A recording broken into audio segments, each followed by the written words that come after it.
everybody, welcome back to Chortle Cast. I'm one of your hosts, Jake, and with me as always, the Stream King, the Far Cry Guy, the man who may cry devil, and an old man named Ford, Steven. It's me, Steven Amp. Crap, I already messed up. Steven was so proud. He was going to make it a whole podcast with no mistakes, and here we go. Here he is. But you hear that laughing, ladies and gentlemen. It's not just me and Steven today. We have a very special guest, not for the first time on the podcast, but still very special nonetheless. He's the disease you can't get rid of. We call him, his name is Jeremy, but we call him Big Germ. Say, hey, Jeremy. Here Jeremy is. Here Jeremy is. Dang it. I almost here. So I had some alternative names for you, Jeremy. Would you like to hear it? Any of them would have been better than the disease you can't get rid of. Are you kidding? I thought that was so clever because, you know, we call him Big Germ, like germ, disease. Oh, I thought you were calling me like gonorrhea or something. Yeah, I thought you were going down the gonorrhea route. Dang, I thought that was a really good one. So my other, no, I really only had one other alternative, and it was he puts the man in Florida Man, Jeremy. Oh, okay. Okay. So I don't know. Just you're from Florida. Remember how I so. said that the disease you can't get rid of was the worst? I was wrong. You were wrong. Well, all right. I was wrong. I'm glad to prove myself right in that was the best I'd come up with. I spent 2 hours, well, probably not 2 hours, but I spent a whole car ride thinking about that. I was like, what could I do for Jeremy? So the disease you can't get rid of is where I landed. So you could have just called him Big Germ. I did. I said it. His name is Jeremy, but we call him Big Germ. So it all tied together. Steven, you just don't want to have any fun anymore. You know, Jeremy, I'm trying to keep Steven young and happy and having fun, but he just won't let me. He just won't let me have it. I won't. Good luck. Good luck. Maybe you can help us out, Jeremy. But of course, ladies and gentlemen, do my darndest. Do your darndest, man. If you didn't know, this is Chortle Cast, the official podcast of Chortle Games, where we talk about video games, TV shows, movies, anime, whatever the heck we want to talk about. Usually just whatever the heck we want to talk about. And that's very much what we're going to be doing today because there's not a ton of news happening, but we've still got a good show for you nonetheless. For one, we've got Jeremy here, so he's going to be shooting the shit with us. But we're also going to talk about the Xbox Bethesda, some Xbox Bethesda news, as they've kind of clarified. Well, technically, it's ZeniMax, but... Ooh, got him. Ooh, got him. Got him. Thank you, Jeremy. Keep me straight, man. That's what I need. No, I got you. This is why you're here. You're keeping us straight. We've been struggling without you, and now we have you to keep us straight. We're going to talk about all of that stuff and kind of discuss that a little bit. And then we're going to just kind of do a little bit of catch up. We're going to talk about what we've been playing. Steven and I have been playing Watchdogs Online, Watchdogs Legions Online. We did one stream, so Steven has thoughts on it. I wanted to let him talk about it. I've been playing some Infamous Second Son. I kind of want to talk about, and then I don't know we didn't really discuss what you've been playing, Jeremy, but we'll hear from Jeremy what he's been doing. And then whole lot of Remnant. Whole lot of Remnant. Yeah, Steven wants to talk about Remnant too, so. You know, it's going to be a good time. And then you never know what's going to happen. We might end up talking about Falcon Winter Soldier, or as Steven's now we're calling it Mephisto and Winter Mephisto. So, you know, who knows? You never know where this podcast is going to take you. So it's just a fun ride. Probably not to Mephisto, though. Yeah, well, we probably shouldn't expect Mephisto. That's just a good rule of thumb in general. It's just we probably shouldn't expect. It's like the line from, is it Monty Python? No one expects the Spanish Inquisition. Everyone expects Mephisto, but you know. But you always get the Spanish Inquisition. I understand. You always get the Spanish Inquisition. No one expects the Spanish Inquisition. Do the Spanish expect instead. the Spanish Inquisition though? No, Jake. No one does. Oh, okay, good deal. You just said it. Okay, I'm sorry. I misunderstood. No one does. I misunderstood. Steven with the sass. Sorry. Jeremy, you see what I have to deal with? It's crazy. It's crazy. Oh, no, I get it, man. I get it. Let's jump right into the news of Xbox and Bethesda, or is it ZeniMax? Is that right? Is that the Skinemax? Yeah. ZeniMax, yeah. ZeniMax. So it's my understanding that it's ZeniMax. It's Bethesda, id or ID Software, as some people call it, and there's a third company. I can't remember what it was. Is it Arcane? Arcade Studios. They made Dishonored. Okay. Yeah, it's got to Yeah. be Arcane then. So, I mean, knowing my Bethesda lore. Sorry. proud of you. Zenimax. Proud of you. Earlier this year, Xbox finalized a deal where they bought ZeniMax, of course, bringing in all the studios that are with Bethesda under the first party branch of Microsoft and the Xbox family. And we didn't really know much at that point, right? We knew that Deathloop, they were going to honor that contract, being exclusive to PlayStation 5. But we really didn't have a whole lot of more details. So the news that happened this week is Xbox came out and basically announced 20 games or 20 plus games that are coming to Xbox Game Pass that are all Bethesda games. So pretty much any Bethesda game that they're not ashamed of. Looking at you, Brink. That game is not on Games Pass. I'm so frustrated. Here it is. Such high hopes for that game. Yeah, everyone did. I'll give you the list. I'll run you down it real quick. So, and the cool thing is almost all of these can be played on console, PC, or cloud. So anywhere there's Xbox Game Pass, you can play these. But Dishonored, Dishonored 2, Doom, Doom 2, Doom 64, Doom 3, Doom Eternal, Fallout New Vegas, Fallout 4, Fallout 76, Prey, Rage 2, The Elder Scrolls 3, Morrowind, The Elder Scrolls 4, Oblivion, The Elder Scrolls 5, Skyrim, The Elder Scrolls Online, Evil Within, Wolfenstein The New Order, Wolfenstein The Old Blood, and Wolfenstein Youngblood. And I'm not a Wolfenstein fan, but I never knew that there was an Old Blood and a Young Blood. I knew the Young Blood, but I didn't know there was an Old Blood. So now I'm a little bit more educated as well now. So basically every Bethesda game that's come out, well, actually, not every Bethesda game. Like I said, every Bethesda game that they are not ashamed of, they put that on Game Pass. Yeah, you summarized it. I wanted to give the people a little bit of detail there, but yeah, I did. I was trying to think of though if there were some that weren't included in that, but I can't think of any that did remotely well that are not included in that list. That's interesting. Right. They basically created a Uplay Plus kind of library on Games Pass. Yeah. They didn't do like a Fallout 3. Isn't Fallout 3 like a... don't a lot of people like Fallout 3? Or was it Fallout New Vegas? Fallout 3 is not on there? No. It's Fallout New Vegas, Fallout 3, and Fallout 76. You just said Fallout 3. Fallout New Vegas. Is that Fallout 3? No, no, it's not. You said Fallout New Vegas, Fallout 3. You just listed let me back that up. Let me back that up. Because as we all know, we all know several things about me, but one of the things that we all know is that I at some point in my life must have had a stroke because I can't say things right. It is Fallout New Vegas, Fallout 4, and Fallout 76 are the 3 Fallout games on this list. So, because wasn't Fallout 3 the one that like Fallout 3 was very well received. Yes. It redefined the franchise. Yeah. That's what I thought. I couldn't remember if that was 3 or if that was New Vegas that everybody. No, New Vegas came after, and that was Obsidian that did that one. Right. And it was very good. But that's interesting. That almost makes you wonder if there's some kind of legal issue being held with Fallout 3, but I don't know what it would be. Because I don't know why they wouldn't include that if they're including things like Morrowind, which is a game that no one's really thought about in a long time. I mean, I think the Elder Scrolls Online people probably have, but. Well, I mean, Morrowind's just super outdated. That's like 04. Yeah. That's just strange to me. There's a lot about Bethesda that's outdated. You know what I mean? Yeah. Bring back. bring back.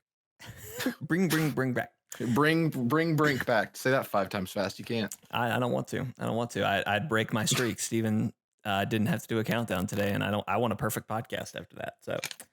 I already screwed it up. Yeah, I guess so.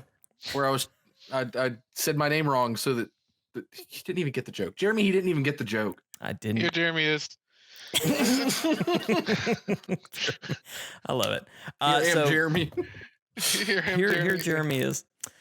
So the other big thing. So that's all very exciting for Game Pass people. And again, I mean, Game Pass is PC players as well. So Steven, you as a Xbox Game Pass person on PC, you can jump in and play think of all the forward compatibles you can get out of this, Steven. That you could. Too bad I never really played Bethesda games. Well, there's so much mileage really you could have rip gotten. on Bethesda. I really rip on Bethesda. I love some of their games. Morrowind, I would totally do a forward compatible of that game if I wasn't scared to death of doing a forward compatible of that game because it's so freaking long. It's an Elder Scrolls game. There's no time. Right. But it's a bulk. 6 months later. 6 All right, months later. welcome to episode 75. We're finally out of this first town. I've finally done my character. But I could maybe do some forward compatibles, but realistically, I just didn't play a lot of Bethesda games enough to justify a forward compatible for them. And honestly, a lot of these games, like Dishonored, it was already available on Games Pass. The one that I'm excited about is Wolfenstein, because I've been told that I would like Wolfenstein a lot. So I'm going to have to give those a shot. It's a lot of fun. That's what it seemed like. That's honestly on that whole list. That's a couple of the only games that I've played. Okay. Are the Wolfenstein games. Excited. $7.5 billion. That's how much it was? Yeah. Dang. Did Jake die? Huge. Jake? Sorry. So yeah, $7.5 billion they spent. Crazy money. But to get into that, that's what's been It's the big Microsoft, question. Though. They're just like, drop in the bucket. They've got all the money in the world they could possibly ever spend. But that's kind of been the question, right? So they spent all this money. Is all this stuff going to be exclusive? And so Phil Spencer in the past has been very general about that, like commenting on that, saying like, "Oh, we don't know." But with all this, all these fun announcements with Game Pass, he had some more statements about it, which still kind of leave it open ended, but I guess give us a little bit more clarity of at least the mindset of Microsoft as they purchased Bethesda. So I'm just going to read straight from quotes from him, and I'm pulling this from IGN. Rebecca Valentine wrote this article, so there you go. Go give her some love. All right, so this is from Phil Spencer. He said, obviously, I can't sit here and say that every Bethesda game is exclusive because we just know that's not true. There's contractual obligations that we are going to see through, as we always do in every one of these instances. We have games that exist on other platforms, and we are going to go support those games on the platforms they're on. There's communities of players we love. There's communities of players. We love those communities, and we'll continue to invest in them. And even in the future, there may be things that have contractual things or legacy on different platforms that we'll go do. But if you're an Xbox customer, the thing I want you to know is that, this is about delivering great exclusive games for you that ship on platforms where Game Pass exists. That's our goal.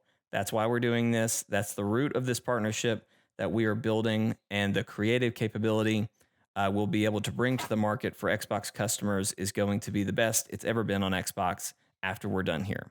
So a little bit of, high tier fluff there, but basically what he's saying is anywhere there's we bought this for Games Pass exclusivity. If you have Game Pass on any platform, you have these games. And so I think this just cements even more what we've seen over the last year, that Xbox is really, really investing a lot into the success of Game Pass. And again, as we've seen over the last year, even, they don't care where you're playing their game as long as you're subscribed to Games Pass. Which is what makes me think that it is in their best interest to not do console exclusivity. Because if this whole thing is about putting Bethesda titles on Games Pass specifically, they would be crazy to make them Xbox exclusive. Because at that point, or at least from my perspective, because at that point, you don't really have people buying those games. You have people buying Games Pass. So why wouldn't you? And maybe it's just because Microsoft's model seems to be driving further and further away from system exclusives and more of the making it like basically the Xbox being the most affordable place to game, I guess. But to me, it makes more sense for them to still sell those games on other platforms, because at that point, you're using Games Pass and the games being free over there. Well, if you have Games Pass, your motivation to have an Xbox, but especially with a lot of these being single player games,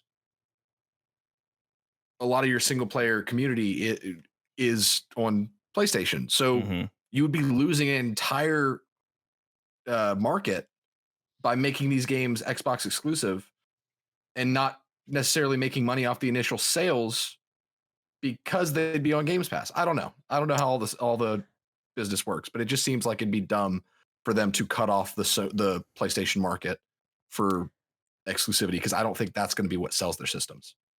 Yeah, I don't understand how the business works either. What I think is interesting about this, there's several things. First off, I think we can still rest in that, Deathloop and any other thing that before this purchase happened was coming exclusively to PS5. I think that will still those are all still confirmed. Right. That was all the one thing that he was like, listen, if we have a contract with PlayStation for these, they will be moving forward. They're probably not going to happen.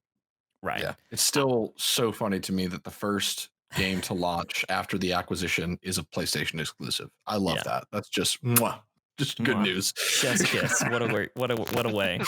But yeah, I think we can rest comfortably in that, knowing that. But I do think it's interesting because he mentions legacy, and I've listened to a couple other people talk about this, and like what I'm hearing a lot of people discuss is like when he says legacy. Well, let me ask you this: when he says legacy here, like he's saying, we understand that some of these games have a legacy on a certain platform. Like, what do you guys, and we're going to honor that, is what he says. What do you guys? No Elder Scrolls games being exclusive. Yeah. No Wolfenstein games being exclusive. No Doom games being exclusive. But new IPs are fair game. Yeah. That's what I hear. That's kind of what I hear as well. Which I think is interesting, and I think a good sign for most people, because you just listed all the games that that excludes Dishonored and maybe Prey or some other smaller titles, but I think the bigger ones, right, that PlayStation folks will still get to have access to. Which I think it's a good PR move, because rather than the big bully Microsoft trying to bully you into getting their system so that you continue to play the games you've been playing for years, it shows that they play well with others. And that is very valuable, because especially for people who have both platforms, if Microsoft shows are accommodating to the player base, then those people are going to be more likely to show some love to Microsoft and have that Games Pass subscription. Right. It just shows goodwill, and they need goodwill. They do need a little bit of goodwill. The other thing that I do want to, this is kind of, I don't think there's any real evidence in these statements about it, but he does say anywhere there's Game Pass, this will be exclusive to that. Is there a world where I know what you're going to ask. No. Is there a world where we get Games Pass on Switch or on PlayStation? No. Switch. Switch is the only one where I could maybe see a world, just because crazy things have happened. But even that, it's just like I just don't see. It's very far fetched, because I feel like with how Nintendo has played so close to the chest with the majority of their games. Yeah. I mean, if you look at the Wii and Wii U, there wasn't really, like, they kind of bombed because there was no third party. Yep. And now third parties actually wanting to play nice with Nintendo. And so yeah. I don't know. It just doesn't seem like they would gain much from it, if anything. Nintendo would not gain much. Right. Yeah. And Microsoft would be too greedy to be like, oh yeah, no, you guys get 20%. Right. Yeah. No. I think I agree with you guys. But I would love to see it. It would be an amazing unity of the gamer community, but doubtful. Yeah, I think we're getting a lot closer to the like to that being a reality though. Like if you had said that 10 year or not even 10, 5 years ago, like no, there's no way. And even now, I think it's still no way. But in 5 years, 10 years, could that be a more realistic thought and statement? I think Microsoft would love that to be a realistic thought and statement, but Sony has no desire for that. And I think that's the big thing is that Microsoft, if they can get Games Pass on another system, that's just money that they're pocketing. Right. That's free money. And so Sony, they have everything to lose from that kind of deal because no one is going to, in its current state. And now this Bethesda acquisition could change things a little bit, but in the current state of the systems, no one would look at a PlayStation and think, oh, wow, it comes with the Xbox games. That's more reason to own this. Right. That's always been one of the biggest divisive things between consoles is game exclusivity. Right. I mean, and I know a lot of people, the whole like new console war, exclusives are pretty much the only reason why they're buying certain consoles. Yeah. Yeah. I mean, if you have a PC, there's no point in getting a PS5 unless you want those exclusives. Right. And on that same end, I have a PC and there's no chance in hell I'm ever going to buy an Xbox ever again because they have been playing so nice. Because Game Pass has every single Xbox game that you'd ever want. There is no such thing as an Xbox exclusive anymore. Right. It's all Microsoft exclusive. And so, which I'm fine with. I love it. I think. Oh, absolutely. Yeah. For those that don't want to build their own computer or go out and spend $1,000, they have the Xbox One, which is going to be cheaper because the Series X is out now. So. Yeah, I sound like I tear up Microsoft a lot just in the way I talk, but really, they're like very generous right now. They are being very consumer friendly, like to a weird degree. Like it's almost like, okay, where's the butt? I'm waiting for the butt. Waiting for Microsoft to show me the butt. I feel like the biggest quote unquote butt is the fact that Microsoft is such a big company now that they have the ability to be more lenient in certain situations. Right. And be like, we're not going to make as much money off of this, but in the long run, it's going to be better for our business model. Which I feel like that the ZeniMax acquisition is probably the biggest, like, hey, we're going to have every single Bethesda game on Game Pass so you can spend $10 and have 50 titles. Yeah, it's basically the promise of owning, quote unquote, a beloved library of games that most of which are just legendary. So it's almost the same as, it's almost like having exclusivity, but not. Right. And the biggest thing is like new games for some of the consoles are $60 a game. So you spend $60 once and you own that game forever, but you beat it in a week and it's a paperweight. Or you spend $10 for Games Pass and $15 for Uplay, and you can have a library of hundreds of games. Yeah, that'll keep you entertained for God knows how long. Constantly being updated and added to. Exactly. Unless if it's Uplay, then it's just kind of sometimes being updated. I canceled my Uplay subscription, by the way. Oh wow. I've had mine even though I'm away from home. I was just like I finally canceled it. Not thinking about it. So. Watchdogs pissed me off enough to where I left it. Yeah. Steven's getting angry at a lot of a little salty. I forget who was it. I guess it was EA recently that Steven was like, nope, I'm never. I refuse to buy another EA product. Yeah. EA and BioWare are dead to me. It's crazy. So the fact that they canceled Anthem. Yeah. Right. Screw them. They owed us. Why'd you do that, Jake? Why'd you have to remind me? It still hurts. Well, I'm sorry. After we put, I don't even know how many hours into that game. So many hours. It was a kick to the. I would go legendary farming, spending hours. Jeremy would go in for 2 minutes.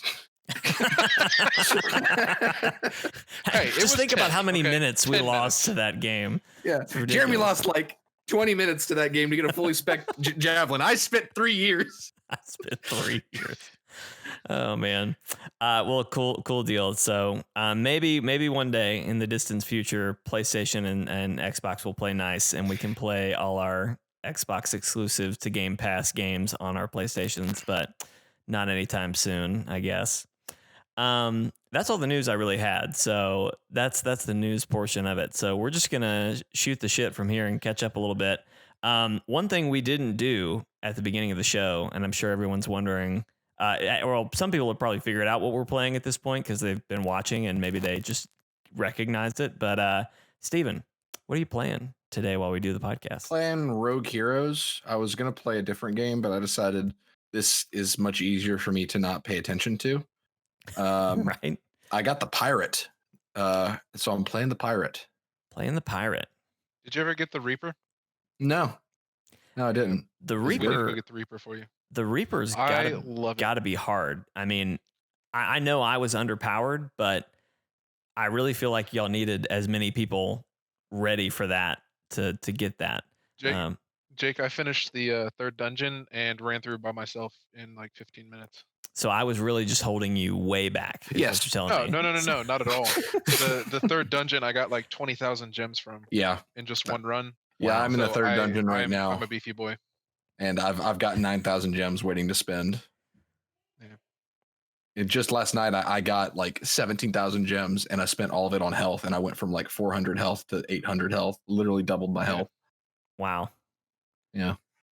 It's a fun game, Rogue Heroes. It's just, they just really need to give some love to the online and just the overall balancing, because I hate to say that a game like this the needs online balancing. and like the major glitches that are, I'm Yeah, sorry, no, you're good. You're good.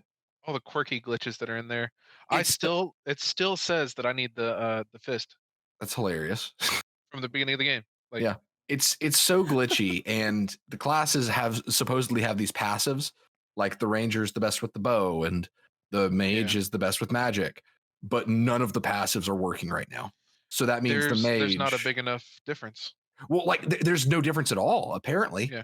Because like with the mage, I can't tell any damage difference with the magic, and I definitely don't spend less mana.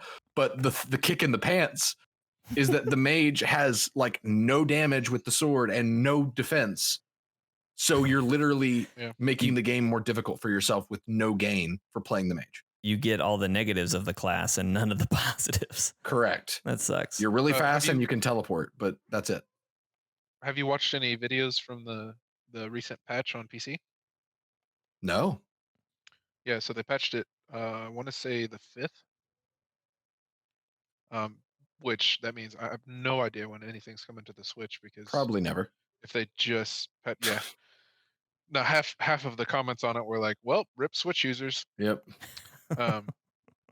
But they did a lot of rebalancing and fixes to a lot of the glitches that are pretty thank pretty obvious. Goodness.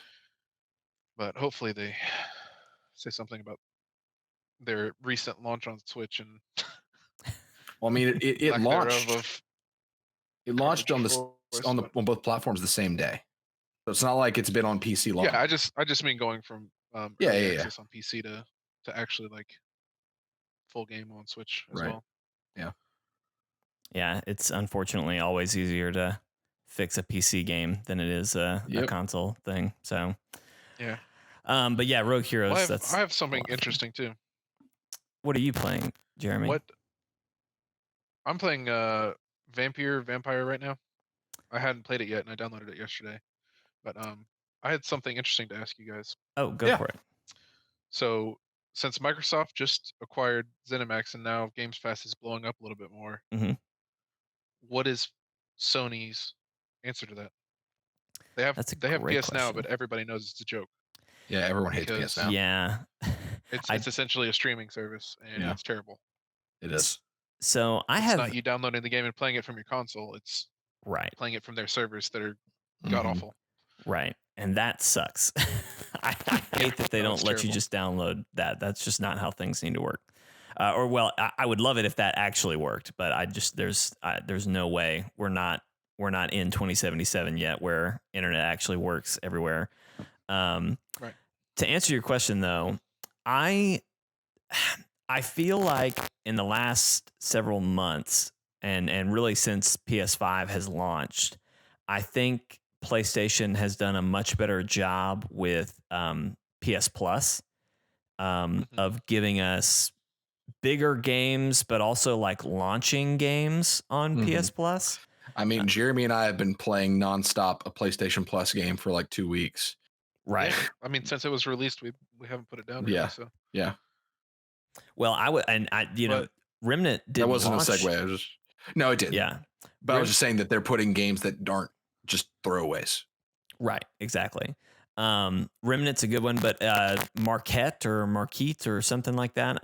The new game from Annapurna, which was one of the PS Plus games for March. That game launched onto PS Plus. Now, granted, it's a smaller puzzle game title, but Annapurna has done some pretty cool projects. So, but then also Fall Guys, and then also for March they put in freaking Final Fantasy VII Remake, which sure, I think this is pretty impressive anyway. It's a year-old game coming to that service. I think is a huge step, and not just a year-old game, but like one of their year-old like Game of the Year contender. Yeah, Game of the Year contender, like big titles from last year. So I think they're doing better with that, but I honestly think, at least at this stage, Sony doesn't want to compete with, or not, I don't even know if compete with is the right word, but like, I don't think Sony recognizes the value of Game Pass yet. Yeah. I think they've seen enough and heard enough that they're saying, okay, maybe we should put some better games on Plus so that we're at least not losing, but yeah, it kind of feels like Sony's just like, if it ain't broke, Exactly. Yeah. Because Microsoft is still struggling against their console. And so I don't know if Microsoft is planning to play the long game, or if they're, which this is what I think might be happening, is that they're just moving past the need for a console to begin with, to where they're going to become less of a hardware developer for gaming and more of a like software pusher. Because, Microsoft is a hardware developer, obviously, but I just don't think there's much of a future for a game console for them. Because especially with how much they're pushing towards Games Pass on PC and mobile games and all this stuff, like it almost seems like they're just losing money off the Xbox.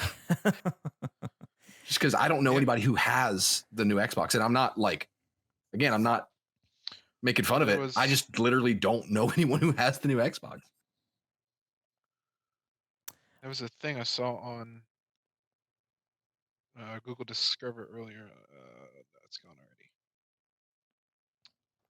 already. But they were saying how many consoles PlayStation had sold versus the Xbox, and it was astronomically different. It was like three to one or something, difference. wasn't it? Yeah.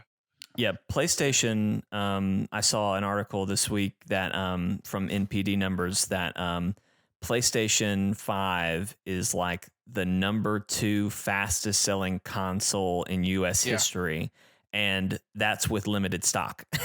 Like they don't even they can't keep up with the demand right now, and they're that high, on the selling scale. So, and so I guess to answer your question, Jeremy, I don't, kind of what Jake was saying, I don't think Sony has a plan, because I don't think they see the need for one right now. I think they're just kind of going definitely. with, and it's hard to see how their argument, because the numbers don't lie. Yeah, I'm real confused because the big statement that Sony has put out, and I forget who said it, but they basically said, yeah, we don't know how we don't see how this model is sustainable. And they talked about how, we spend millions on making these games. A $10 subscription service isn't going to cut it, or something like that. I'm paraphrasing a lot there, but to me, and again, as we joked a second ago, I don't know the business. I don't know how all this works. But what little I do know about business is that supposedly, if you can get people on a subscription service, like, you're printing money every week, and like that's like a goal in business, is to get a subscription service of some kind. So I don't know what they're thinking with that, but. And that's half the subscription service is So people are spending $60 to own the game, right? Right. Mhm. Mm-hmm. Mm-hmm. So that's one purchase of $60. You get 6 people to get on Game Pass that pays for that game. Right. Right. Yep.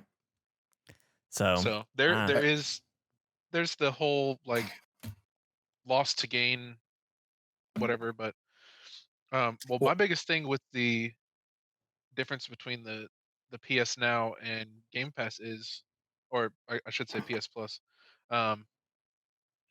PS Plus is very limited. It's Yes. 3 games that they're telling you that you can own. Yep. Mm-hmm. You get these this month. For your $60 a year. Yeah. Or $10 a month, whatever you spend. These are the games that we can give you now, and you get no choice. Whereas on Game Pass, you can be like, you know what? What do I want to play this week, or what do I want to play today? I can actually download and own for the length of time that it's on Game Pass. So that's what I was just about to say. The one thing I don't like about Game Pass is, and I'll come back to you, Steven, I'm sorry. The one thing I don't like about Game Pass is that it's 100 or so games on that platform, and they're there, but it's rotating. It's constantly rotating. Yep. Things are being added, things are being taken away. And while I completely agree with you, they're gone. Right? Yeah, exactly. While I completely agree with you, Jeremy, anymore, so. It sucks to be limited to just 3 or 4 a month, but I do like the fact that like Hollow Knight is one that we had a few months ago, and it's a game that like I've heard Brody talk great things about. I want to play, but I just it's on my back burner. I downloaded it as soon as they announced it. I downloaded it. I added it to my library as soon as they announced it. Haven't touched it. It might be a year or 2 before I ever touch it, but at least I'll have it. I'll always have it. It's in your library. Mm-hmm. Yeah. I mean, that is huge. And I mean, I've had a PlayStation since it came out, and I've every 5th or 6th day of the month, or whatever the PS Plus games come out. Right. I make sure to go in there on my phone or on my console and add them to my library just to throw them in there. And I think I have like 600 something games now. Yeah, I'm the same way. There's games that I know I'll never ever play, but I have them. I added them to the library. If you want to, I can if I want to. So there's that. Yeah. Steven, what were you going to ask? There's something to be said about that for sure. But. There is, absolutely. So my question regarding what you brought up of them saying it was not sustainable. Mm-hmm. Could that be, and this is me posing the question, because again, I don't really know the business. I just know words and I say them. But what a great thank you description of what Chortle Games is. We know words, I know words, and I say them. And we say them. Why use many word when few word do trick? That's great. Calm down, Kevin. Okay. But regarding the whole sustainable model, I feel like, and I'm asking for confirmation, I feel like Sony backs their first party like exclusive games a lot more than Microsoft does, to where you see Sony's name on games a lot more. Could it be because the whole not sustainable thing? Could that be their perspective because they put a lot more money towards their exclusive games or towards these games than Microsoft does? Because Microsoft's just kind of letting randos on Games Pass, which is a good thing, but to expect Sony to do that when they probably have a bigger financial stake in the games being made, I could understand why they would see that as not financially sustainable. Right? Yeah. Does that make sense? I would agree with the sentiment that Sony puts more into their games, period. And I'm not saying that Xbox doesn't make good games or doesn't have good exclusives. I can't name any, but I'm sure there are some. But I just feel like they're like more big name games being funded by Sony than there are by Microsoft. Exactly. Well, what I think you could say is take whatever you would deem the best Xbox exclusive ever. Like what is their Last of Us Part 2? And then compare that to any game from PlayStation. And I think any of their game. Days Gone, even I think could stand up to most Xbox exclusives, first party exclusives, and still be considered like, wow, this is a really well done. Flight Simulator is pretty dope though. Flight Simulator may be the one that would be the one, right? It also melted graphics cards. It did. It might be the best Xbox exclusive, no joke, just because of how insane it is. But you're not people gonna. Were flying through the hurricane in Florida. Yeah, like that's something you can do. Like during the hurricane, people were flying through. Yeah, live weather telemetry and all that kind of stuff. That's crazy. It is ridiculously the programming that Microsoft puts into their stuff is ridiculously amazing. But you have no kids. Backing off what Jake was talking about. Go ahead. The whole exclusivity model that Microsoft, the way that they approach them head on, it definitely seems like they're just like, okay, this studio, they're gonna do this. Let's let them go. Whereas Sony is much more hands-on. They're like, listen, you guys need to make the best possible game you can, and we can back you with whatever you need. Right. I mean, you just let us know what resources you need. Sony puts their name on it. Right. I feel like Microsoft doesn't really that much. No, it's Microsoft literally a slide Microsoft slaps their name on it, and Sony puts it, etches it in lovingly. Yes. Well, if you look at the last 10 years, or we'll even go further back, like 15 years, to where we were getting, the original Halo games and how giant that franchise was. And then Sony came out and they were like, we have these.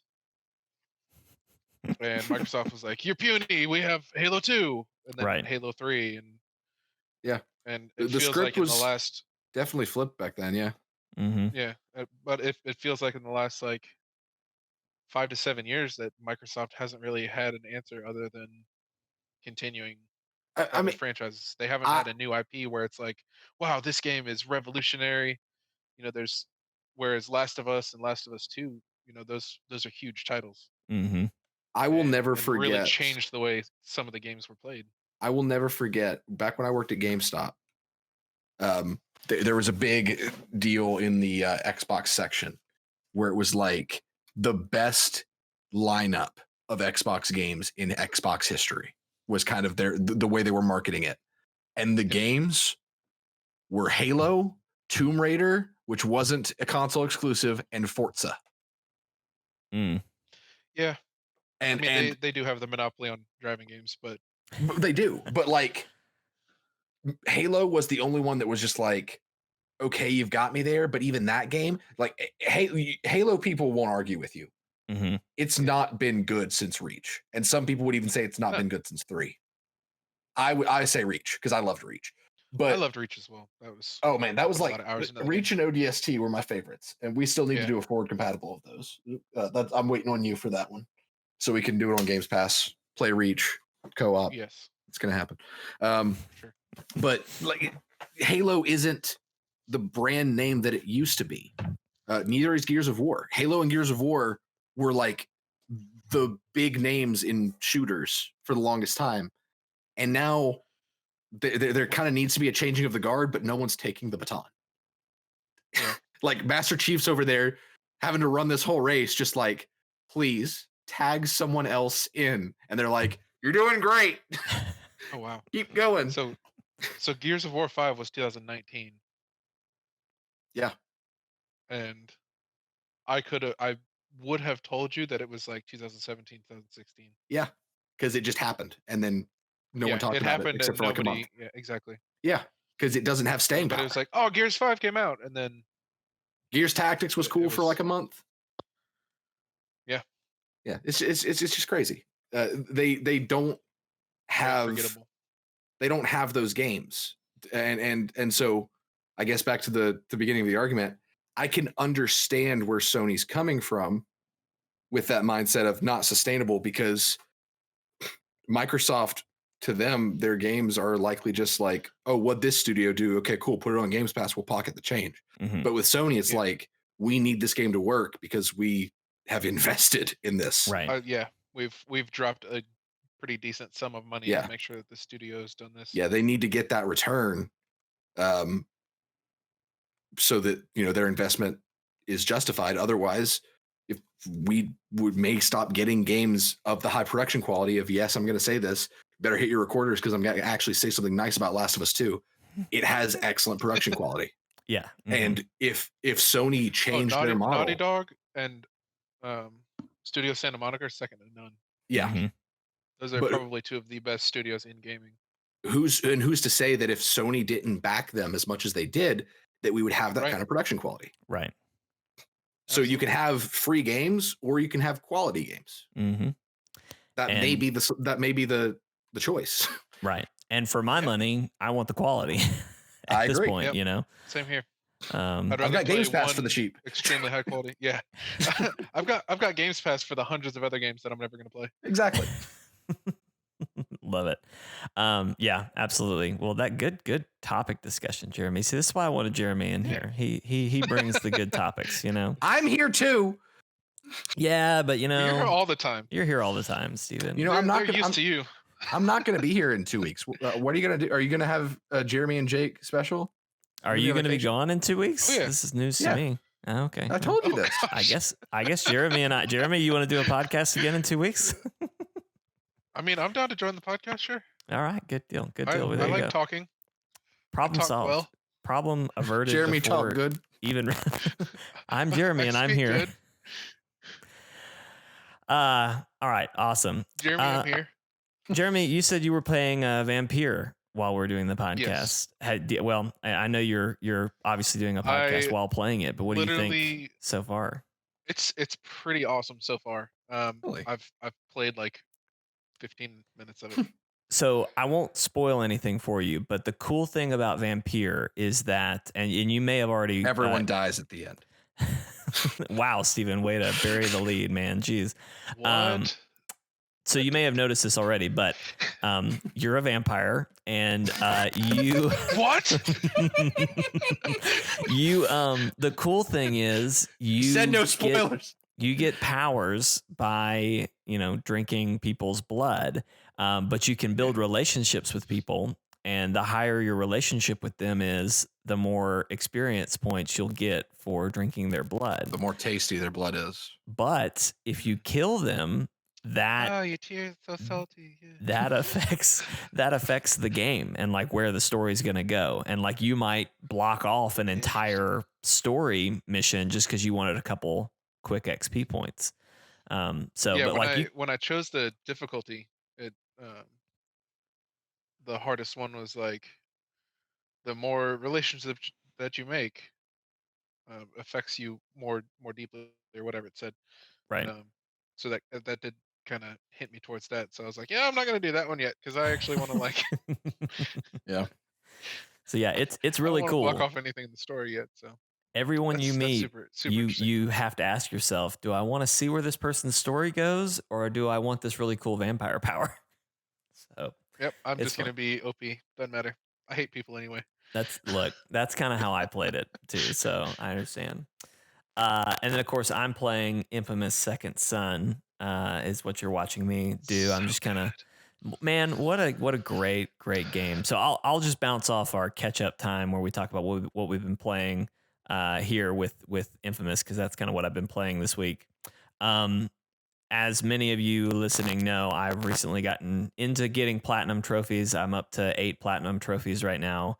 Once I finish Infamous, that'll be my 9th. And I guess I need to start thinking about what would be a good one to be number 10, but I don't know. I'm kind of trying to platinum games that I loved or that I really, really enjoy. And so Infamous Second Son, or really just the Infamous series, is one of my favorite series on PlayStation. But I think it's Siri. Siri, yeah.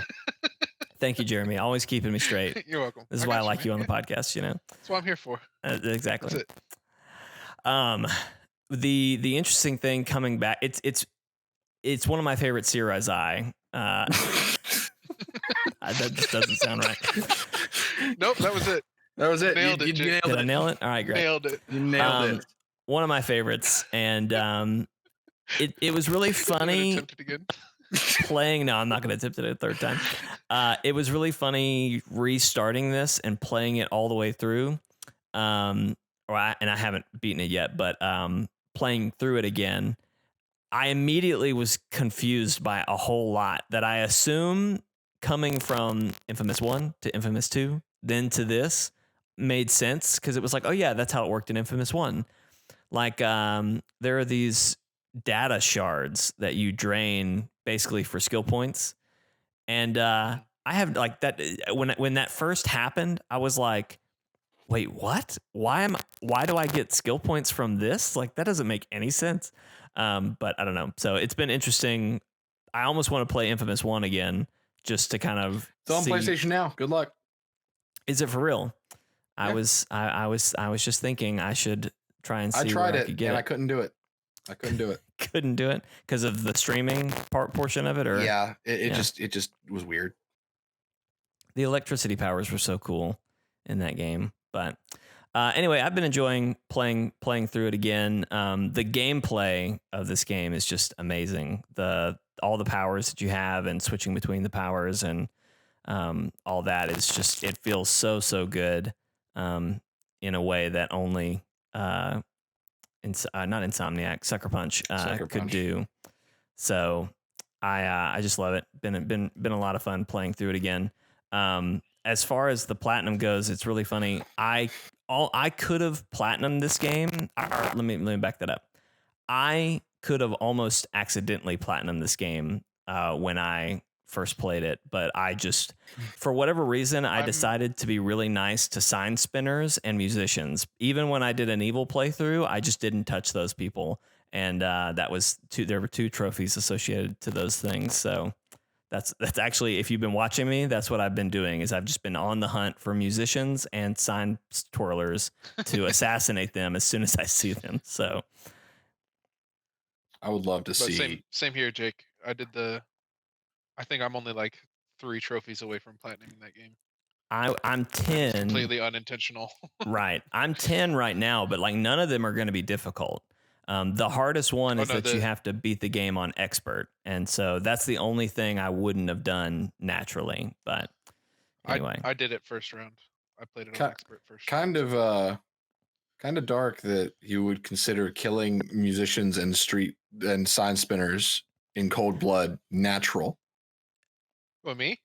No, Jake. He was like, the only one I wouldn't have done naturally is expert.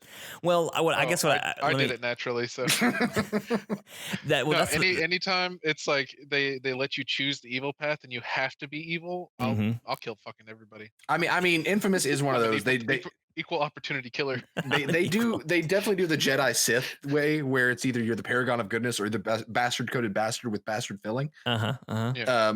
And so like it does fit, because you're either just like, helping orphans on the side of the street, or you're kicking them in the face. Like there's no in between. You're always hunting orphans. I played that way on Red Dead 2 as well. Yeah. I used to tie up people and just leave them on the train tracks. Yep. Set C4 or TNT on the body. So when the train hits it exploded and everybody on the train died too. Wow. That's dark. Yeah. A little dark. A little dark.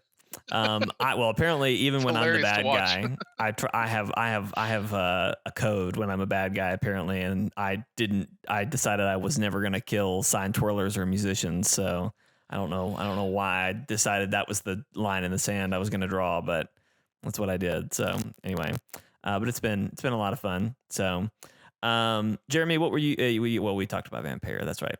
Yeah, you guys have been playing a lot of Remnant, and and we mentioned that a little bit already, but you still haven't guys done the DLC. Yeah, you guys recently, I don't want to say discovered, but have kind of started to dig deeper into the lore. Oh yeah. What is there anything you want to talk about, Steven, from what y'all found? I mean, got 45 minutes. We're famous on this podcast for going 2 hours or so. So Jake, what is your understanding of what Remnant is? Like, if you were to just take a guess at what the story of Remnant is, what would you say? I mean, this is coming from me, who I've really only seen 1 or 2 streams from you guys, and I'm coming in, midway. I'm not paying attention to what y'all are doing. I'm interacting with chat and everything. We didn't either. It's okay. I really terrible job. I really don't even know what I would say is happening. Give your best guess. you are Van Helsing in a chaotic future, and you're monster hunting to save the division. I don't know. That's That's you actually you were not- going you were going until you didn't. Well, it reminds me a little bit of Division in how the mechanics work, but I really just I equate any third person shooter to Division. That game ruined you. Division? It really did. Yeah, it ruined your perspective of all third person shooters. Well, and it's something I'm still trying to figure out exactly what it is about Division and that style of game that I don't like, because I'm sitting here right now, I'm playing Infamous, and as weird as this sounds, Infamous is a shooter. Like you are shooting constantly in this game, and that's what it's all about. So I still don't really know what my hang up is with certain third person shooters. Maybe you need to just revisit Division and try to platinum it, actually give it time. And you're speaking my language, Steven. You're speaking my language. I know. It's a language I don't understand, but I understand a few words. Walu. Oh yeah, speaking my language, man. Yeah.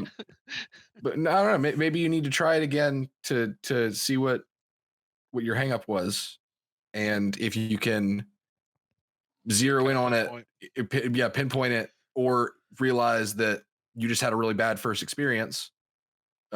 Either you'll enjoy Division or figure out why you hate third person games. See, I feel like Steven's taking a very psychological approach to this. It's like what we'll come to find is that my displeasure in games all stems from that one bad experience I had with Division. Yep. I am the kind of person that when I don't understand something from somebody, like, and I'm not saying that like it's impossible for someone to not like the Division, it's flawless. That's not what I'm saying. If you guys have heard me talk for more than 5 minutes, you know that's not what I'm saying. Okay, well, Jeremy's saying that. Just kidding. No, I'm not. When I say that I don't understand, I mean literally like Jake doesn't really understand either. Like there's something, but we don't know what it is. When I see that in somebody, I like to try to figure out what it is. I'm an analytical person by nature, and so I like to try to figure out the why of people. So if I can do that, I'm gonna do that. So Jake, we might have to play Division. It might have to turn into like a therapy session. I'd be willing to give it another chance for a therapy session, but we got to play Avengers, man. We got Avengers this week, so Hawkeye's coming to town. Hawkeye's coming. We're gonna have to fight over who gets to play Hawkeye on stream. Which Avengers also a third person shooter. I know, but somehow I like it. Like I like it's probably the incorporation of melee combat. Maybe so. Like I don't know. It's a real. We could almost do a case study on it to figure out what it is that I don't. Let's do a true crime on Jake. Like making of Jake. The making of Jake. All right. I don't want to see the making of Jake. Hold on. Jeremy, have I mentioned that I'm so glad you're on this podcast today? I just want to make sure that's been said. Awesome. Well, so okay, back to Remnant. What tell me about Remnant? How cool? What are y'all enjoying about it? I don't know, Jeremy. You go first. I'll probably talk a lot. I mean, this is your specialty, bro. Okay, but I mean, overall, just games more recently have, at least for me, have strayed away from being fun single player to where I would rather spend the time that I have to play multiplayer. And Steven and I play a lot of games together because it's just fun. But Remnant specifically, it's the whole aspect of trying to create a build to your playstyle of that game, which is, I kind of feel like that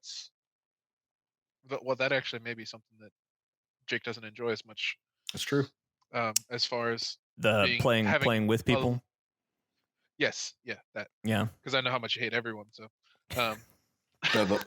you were saying like the character build aspect. Yeah, right?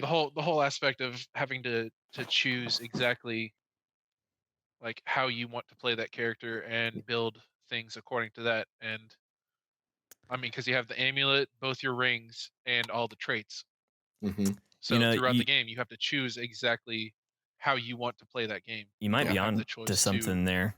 because I like to be told, hey, here's the best sword in the game, go for it, and Right. that just go for it. Yeah, which is awesome. I mean, that's definitely a way to play a game as well.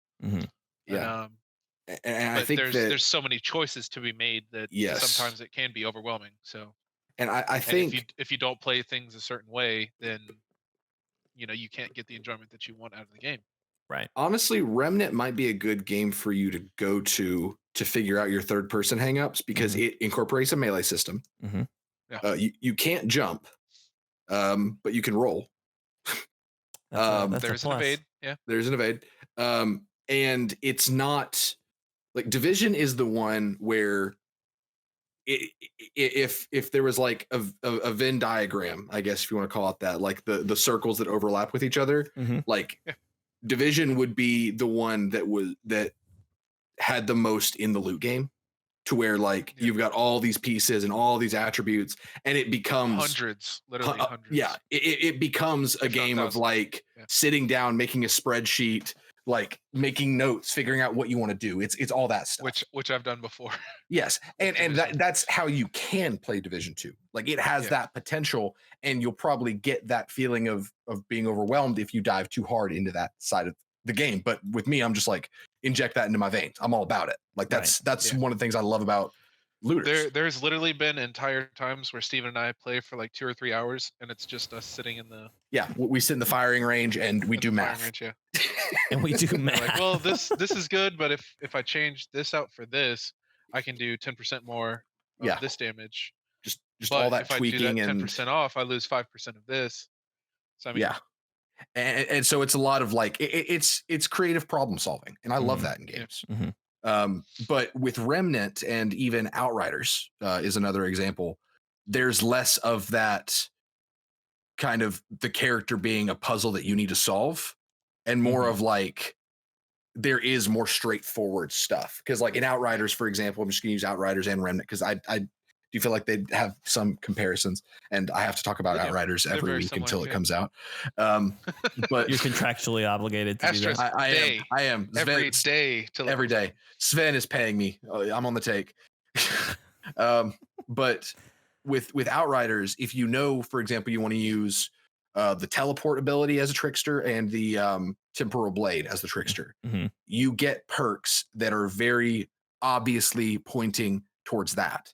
Whereas in like Division, if you wanted to be a healer, sometimes skill duration is more valuable than repair skill, because an argument could be made for, well, if my chem pod that I shoot out lasts longer, then I'm healing for more. If it lasts 30 seconds longer, I get 20% more healing over time, but not just that sudden burst. So there's a lot of different ways you can interpret things, but with Outriders and Remnant, it very much feels like if you want to do this, you use this.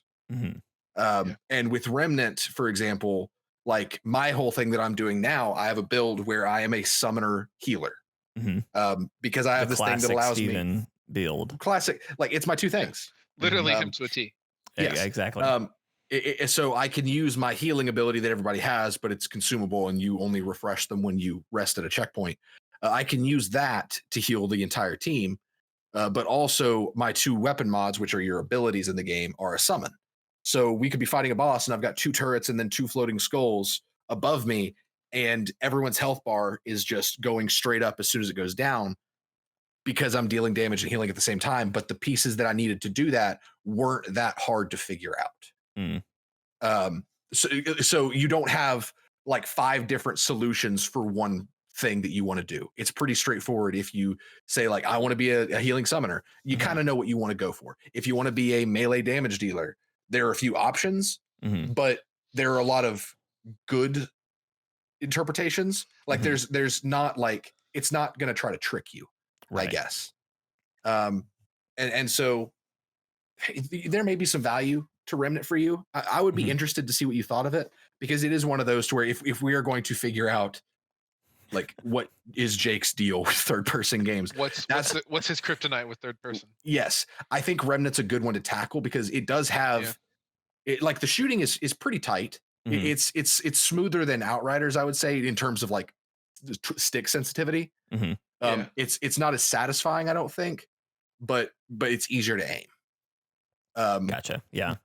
But with that and there being a melee system and all that stuff, I feel like it could be a good gateway. But the thing that I would be worried about it being kind of a gateway for you is the boss battles, because Remnant at the end of the day it's a boss game. Mm-hmm. It's a Souls light.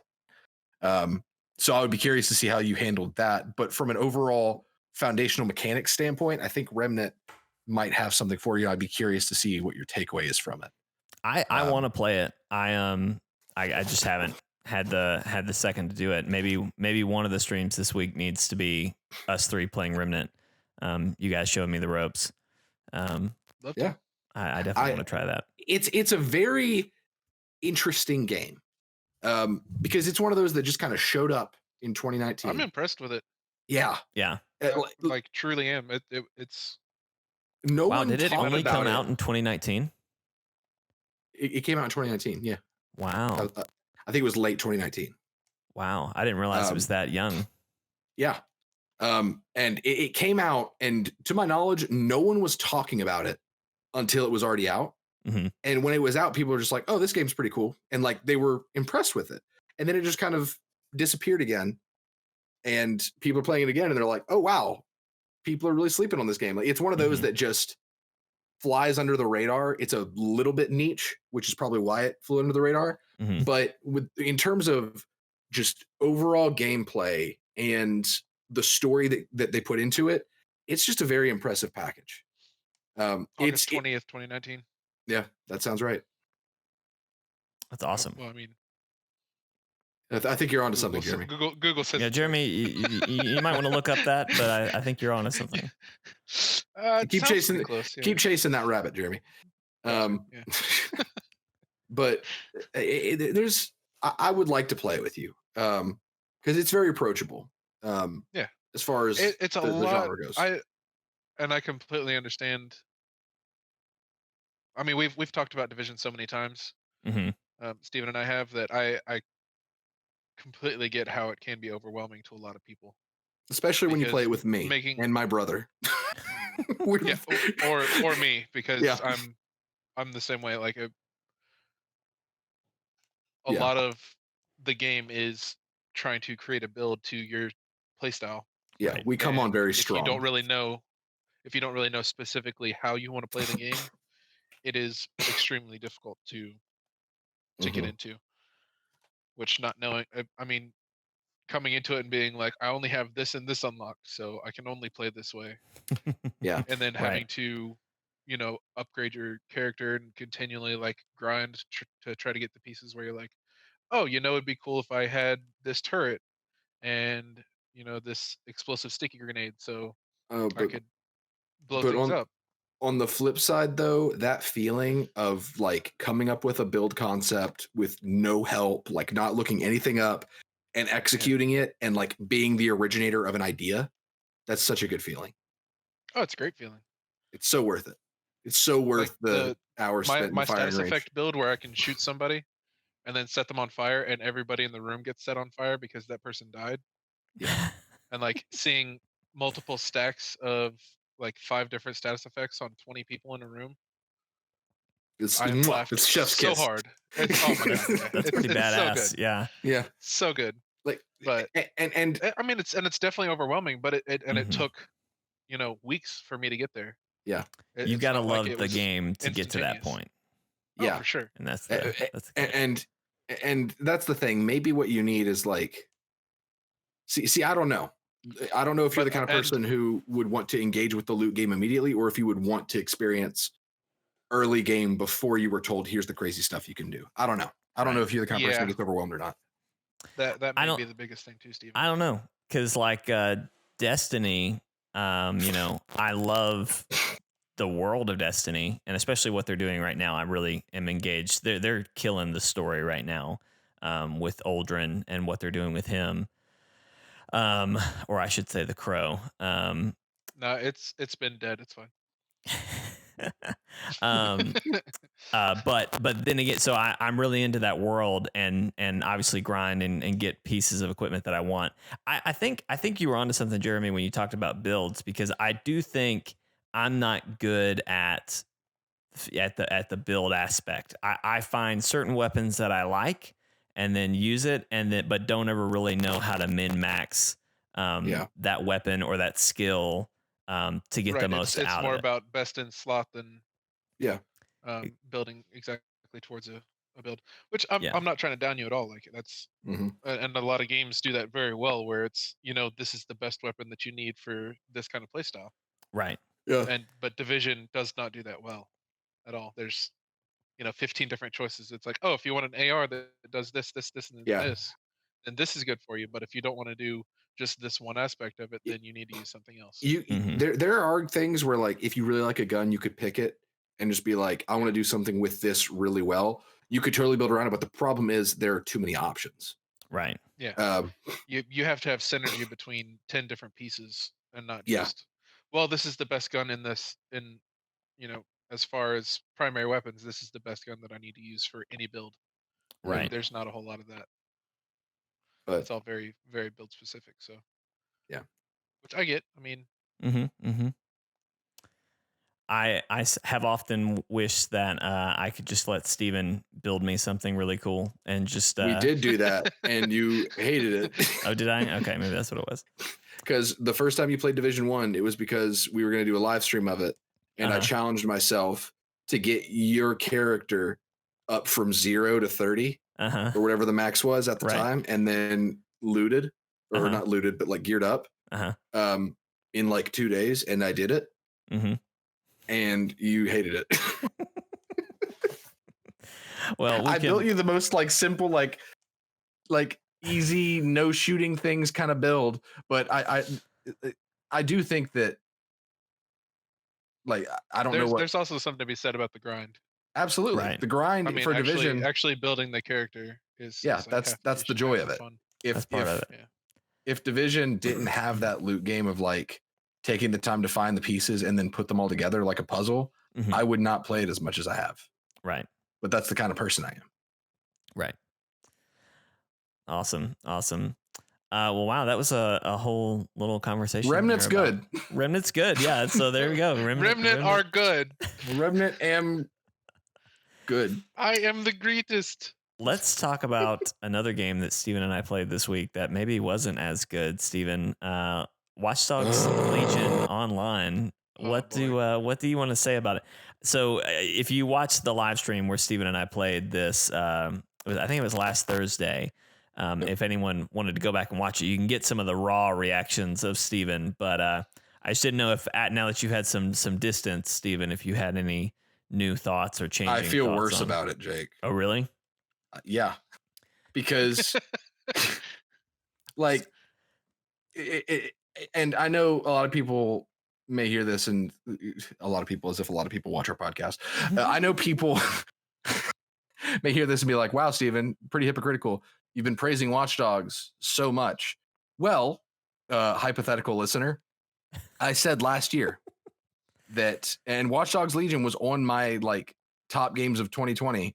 I said that I can't give the game a score until the multiplayer comes out, because it definitely feels like the multiplayer is the game.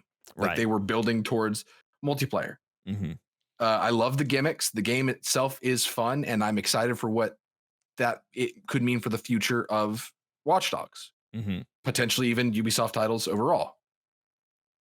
Well, they were supposed to come out with online in December, and then they were like, it needs more time in the oven. So they did absolutely nothing for the past 3.5 months and then released what they had. I swear, I'm convinced that's what happened, because there's nothing. There is no substance to this online mode. It's just the same London with random activities that you can do, but you can't share the activities with anyone else in your game. So if I wanted to do a solo activity, he literally can only do it solo. Yeah. Like you can be there, but you won't get rewarded for it. It was incredibly annoying during the live stream, because Steven would go to a place and he'd be like, okay, Jake, I'm going to distract everyone. You go to the objective. And I'd be like, what objective? Like, did you mark it? What's happening? And it took us probably 2 or 3 missions before we realized, like, oh, your missions are not showing up on my map on my screen. Like I have completely different missions from you. And it's not that we were, in different stages of the online story or anything. It's just they literally didn't customize it. And then there's no online story. Right. It's Right. just there. Well, yeah. But then beyond that, the big missions, I guess, if you will, or activities that you can actually pull people into with you. You have to have not can, Jake. You have to. So, it requires two people, but what it is. I was just gonna say, so it requires two people, but what it doesn't tell you is that you and the person you pull in so that you can start the mode are going to be joined by at least two other pugs, and there's no way to turn that on or off, and that drove Steven up the wall. That is a really easy way to completely lose me. If you have every capability to have private lobbies, you better have damn private lobbies, because there's no reason to force pugs on us, because that just creates further server issues. And I think you even said, Jake, you were like, well, maybe it's because like they don't want to do dedicated servers. But like it's all like even if it was them doing peer-to-peer, them forcing you to have pugs is them using servers, like, because it's matchmaking. It makes no sense. Jeremy, what were you gonna say? You guys' whole interaction in the last couple minutes here just reminded me of the scene from the Peter Pan movie with Robin Williams, where his son, Hook, sorry, where his son is like, and he didn't even try. And, I mean, he was there, and we were there, but like, he just said, reached out, he could have grabbed us. It's like they could have made a good game, but they just didn't even try. They didn't even try. I mean, that's very much. I mean, that's a good way to sum up what Steven's thoughts are. Like they just didn't, because this was their chance to say, like, the campaign was to show you like the gimmick, pretty much, because everyone pretty much was in agreement that the campaign was fairly underwhelming. Right. But the gimmick was the best part. The gimmick was really the only part of the game that was praised. Yes. I mean, I think the hacking. I mean, the gameplay itself was good. Right. The gameplay is good and has obviously improved between the other two iterations, but it still kind of is what it is. Like it hasn't. Yeah. It's improved, but it hasn't reinvented itself. I don't know what the word is I'm looking for there. Yeah, evolved. It hasn't really evolved past the basics of what you had in the first one. This feels like the realizing of the initial vision of Watchdogs, a game that came out how many years ago? Right. 6? 5? No, wait. 4? 7? 3? No. 2? 7. It was 1? 7 years. But so there's no private lobbies. Not only that, but the one mission that we actually tried to do didn't work. It loaded us into a just blank area where there was a dude who was rubber banding so bad that he was running in midair until we finally kicked him, and then nothing. So we just went around and started stabbing people, basically, because that was all we had to do with our life. Punching, whatever. Then Jacob told me to get my milk up in him, and I got uncomfortable. That's going to be a quote from a stream that we reference for the next year. Yes. And people are going to be so sick of it. Yes. Can't wait for the t-shirt. just for a fun brainstorming activity, Steven, what would that shirt look like in your head right now?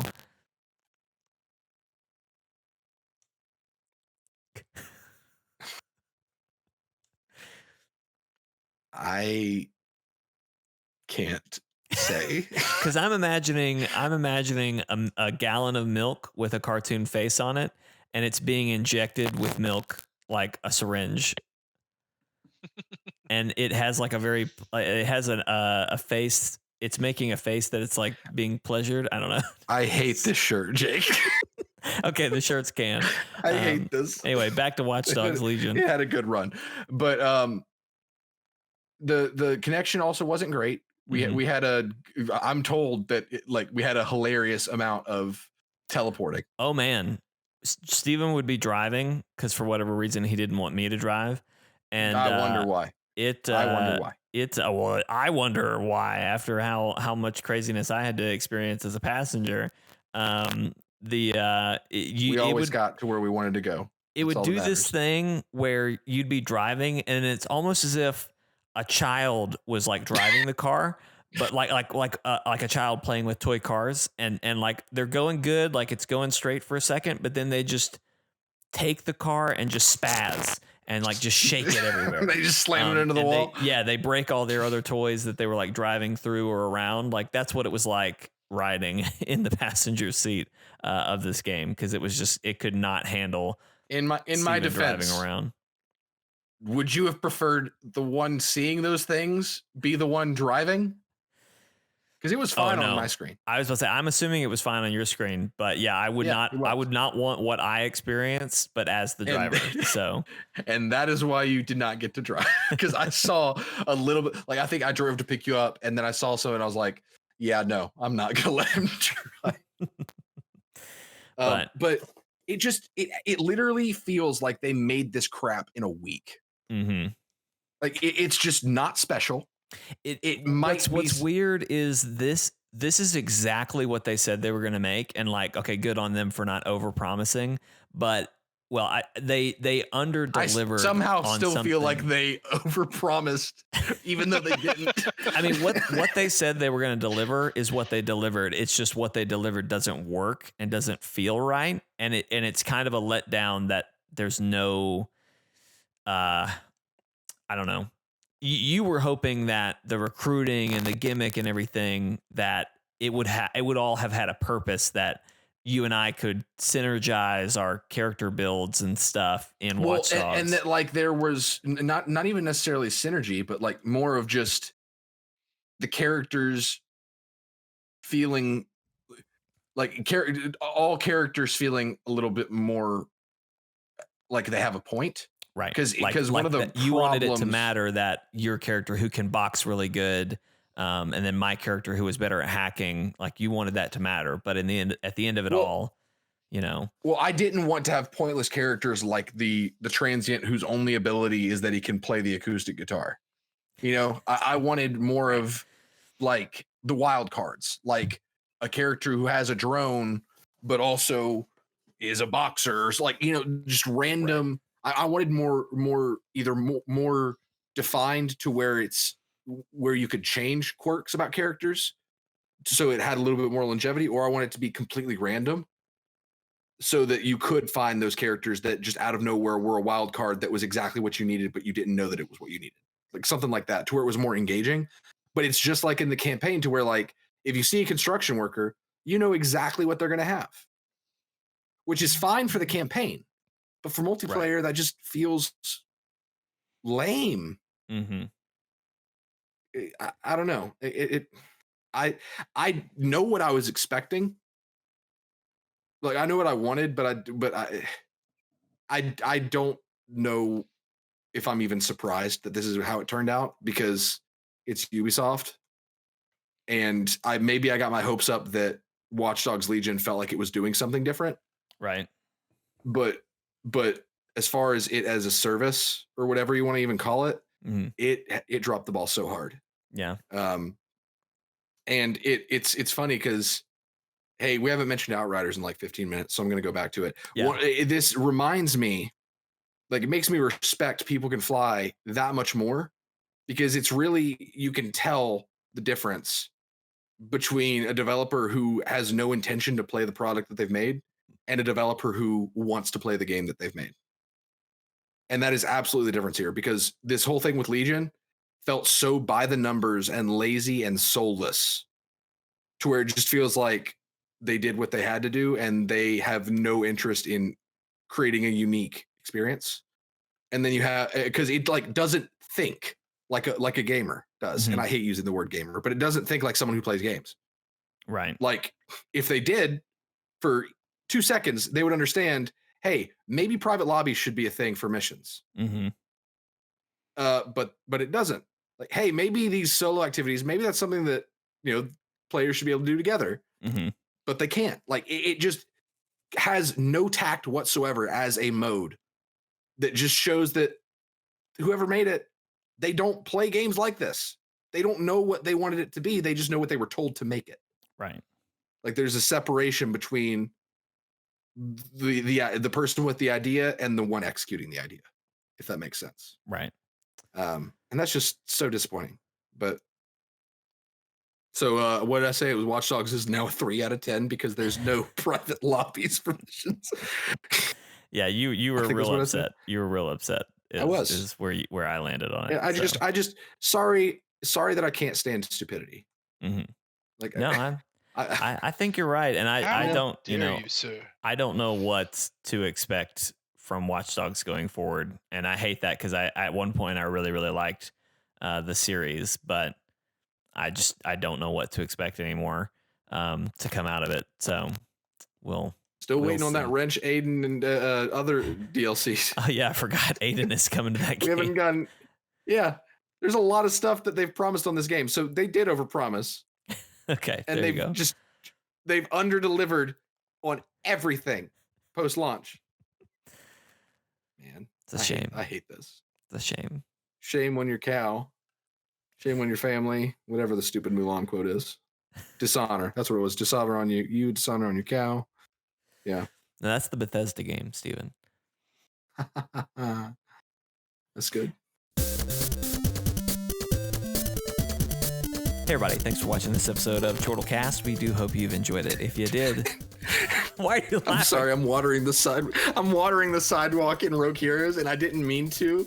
But as soon as you started, there's just this pirate in the town square with a watering can, and he just poured water on the sidewalk. Oh my God, ladies and gentlemen. If you enjoyed it, there's a couple things you can do to help us out. Number one, if you're watching on YouTube, you saw Steven's pirate watering while I was doing this outro. Watering the sidewalk. That's, of course, chortlegames.com is our YouTube channel. You can go there, like, subscribe, all that good stuff. You can watch us play games you can watch the podcast there, see what we're playing, all that fun stuff, and hang out with us. We also air the podcast as a video on Facebook. That's at Chortle Games on Facebook. You can go there, like, share, subscribe, all that good stuff. I think it's follow now on Facebook. They're getting rid of likes or something like that. There's both. You can like something and then follow is like hitting the notification bell. I think they're getting rid of likes though. I heard. What's next? They're getting rid of poking? I dislike that. Whoa. I dislike that. I just follow that. And then if you're an audio listener, you're listening to us through Apple Podcasts. We appreciate you. We'd love it if you could leave us a review. That helps the podcast out for sure. Helps people find it. And then if you don't like any of those platforms, well, you probably can't listen to the podcast, but that's not the only place we're at. We're also on Twitter at Chortle Games and Twitch, twitch.tv/Chortle_games. We live stream throughout the week on all of those platforms that I just listed. This week, Hawkeye comes out Thursday. So Steven and I and Jeremy, do you have Avengers? No, I'm going to buy it though. Okay. Should. It's really fun. And Jake won't play it with me too much right now, and I need someone to play it with me. Well, now that we've demolished Remnant. Yes. You need something We else. have a week. We have 2 weeks before Outriders, whatever. So we can demolish another game in the meantime. Well, Jeremy, maybe you can join us for Thursday, but if not, it'll be me and Steven. Yeah. And then Friday and Saturday, it sounds like we're either going to be doing Division 2, trying to basically, I feel like this weekend is going to be let's psychoanalyze Jake and try to figure out what his deal is. Please, sir, sit in the chair. Because I want to play Remnant with you guys. I got to check this out. But then apparently Steven wants to psychoanalyze me, and so we might as well do Division 2 as well and just see if there's any new pickups there. And then sometime off screen I'll play Outriders again and see if I can get to like that more. I think that it's something that I like. My outcome for this that I'm hoping that we find is not necessarily that you enjoy Division. It's that we figure you out. I don't like it when I don't understand somebody, and you're eluding me, and I don't like that. I was listening to the podcast. Forget learning more about yourself. I want to know more. This about is you. for me. This is so I can be Batman and develop my take down the Justice League with a push of the button plan. That's a topic for another day, but I'd love to hear what your plan is to take me down, Steven. Just whenever you. Here's new icebreaker. If you were to develop a plan to kill all your friends in one with the push of one button, what would the button push do? An atom bomb. I didn't know you had that many friends named Adam. But wow, Steven, thank you for being here as always. Cut me off. Jeremy, it was so good to have you on the podcast. We need to have you on more to be sure. Apparently 2 weeks from now, it will be just you and me. So we'll have a good time there as well. But I appreciate you coming on, man. Love joining you. Appreciate it. I could maybe join from Hawaii. We're going to Hawaii. No. Okay. Nah. I'm just kidding. Yeah, that'd be cool. Little remote. Yeah. Chortle Games live from Hawaii. It's not like we don't already do Hawaii this thing edition from remote, so that would be very easy, Steven. I mean, that's true. Yeah. We can make it happen. My request though is that you do it on the beach, so like we can hear birds and waves. Okay. So we can't hear anything because it'll really just be like. Right. Anna did buy me one of those awful tourist Hawaiian shirts. And yes, and my plan is to wear it all the time. I love it. So I imagine the first day you just get like barbecue on it, and then you wear it the rest of the time. There's a giant barbecue stain in the middle of one of the flowers. I'm really like, I know I'm not going to do this, but I wish I was bold enough to just be that douchebag tourist that wears the Hawaiian shirt on the plane. And so when I get off, I'm just like, yes. Hawaii, I'm here. Like I'm home. No. You have to get off the plane wearing like 10 lays. Yes. Like I brought my own. No thanks, I'm good. Here's a guy who's not looking for a lay. Hi, Steven. Nice to meet you. And on that note, ladies and gentlemen, we will see you on the streams this week. We're gonna cut Steven off. See you guys. Bye. Bye, guys.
Bye.